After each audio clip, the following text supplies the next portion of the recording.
In 1977, scientists made a choice that nobody talks about anymore. They took a 28-year-old woman, attached electrodes to her temple, and let a machine read her thoughts for 1 hour. Then they pressed those brainwaves into copper, and shot them past the edge of the solar system, where they are still moving right now. Still moving away from everything and everyone she knew. The official reason? They were trying to teach aliens how to understand humanity. But that's the lie we tell ourselves when we're too afraid to admit what we actually sent. The Voyager 1 and Voyager 2 probes launched in the summer of 1977 with a mission that sounds simple. Fly to Jupiter and Saturn, take pictures, measure the solar wind, and report back.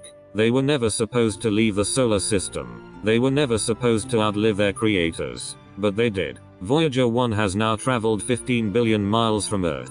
That's 100 times the distance from the Earth to the Sun. It takes light 22 hours to reach it. If you sent a message to Voyager 1 right now, the fastest possible response would arrive in 2027. By then, you will have aged 4 years. Voyager will have moved another 4 billion miles deeper into nothing. Before they left, someone asked a question that changed everything. What if we attached something to these probes? Not just data, not just scientific instruments. A message. A phonograph record made of copper and gold, 12 inches across, containing sounds from Earth.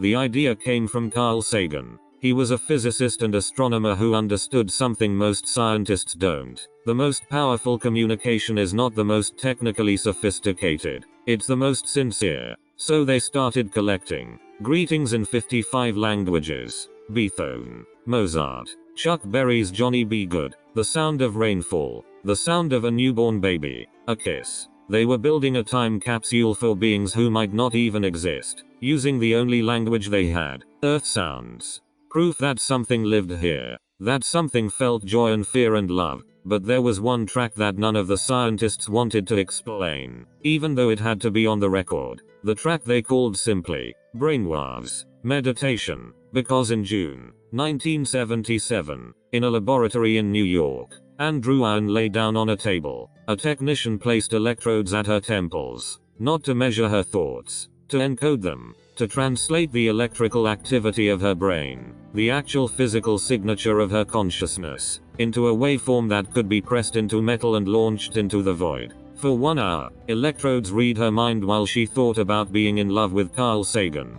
Understand what this means? They didn't record her voice. They didn't film her. They recorded the unhearable hum of her neurons firing while she sat in the dark and thought about another person. The gel under the electrodes at her temple was close enough to feel. The electrode traces moving across the paper looked like the topography of a landscape that belonged only to her. Brainwaves at 10 Hz. Brainwaves at 20. The electrical signature of a woman thinking about love. Captured and frozen and sent outward at the speed of a spacecraft. Which is to say, the slowest possible speed, the longest possible goodbye. Nobody has ever been able to decode what Ann Druyan thought about during that hour. The scientists who designed the record didn't know how an alien civilization would interpret brainwaves. They hoped an advanced species would understand that this electrical pattern represented consciousness. That this was the internal experience of a human being at a specific moment in time. But the truth is, they had no idea if it would work.